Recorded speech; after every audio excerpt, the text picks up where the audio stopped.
100 दिवस मेकअप चॅलेंजमध्ये तुम्हा सर्वांचं खूप खूप खूप स्वागत आहे. आणि आज आहे 33वा दिवस. खूप मिनिमम मेकअप करणार आहे आपण. सर्वात अगोदर अशा आयब्रोज आपल्याला सेट करून घ्यायचे आणि डोळ्यांवरचा ऑइलीपणा घालवण्यासाठी पावडरने आपल्याला असं मॅट लूक क्रिएट करायचं आहे. त्यानंतर कुठलीही काजळ पेन्सिल असेल, ब्राउन असेल, ब्लॅक असेल ती अशी घ्यायची, लॅश लाईनला लावायची आणि बोटानं हलक्या हातानं स्मज करायचं. बस खूप सोपं आहे. त्यानंतर वरच्या अप्पर लॅश लाईनलाही थोडंसं काजळ लावून घ्यायचं आणि मग त्यानंतर काय करायचंय, कुठलीही लिपस्टिक घ्यायची, जिचा वापर ब्लश म्हणून करायचा आहे. ब्लशची क्वांटिटी तुमच्या आवडीप्रमाणे ठेवा.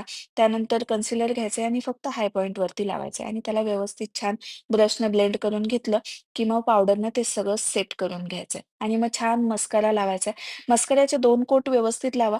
खूप सुंदर दिसतील आणि आजकाल कोरियन लिपस्टिकची ना खूप फॅशन आहे. त्यासाठी काय करायचं, सेंटरला फक्त थोडीशी लिपस्टिक लावायची आणि त्यावरती लिप बाल्म लावायचं आणि हे असं काहीसं फायनल लूक दिसतं. तर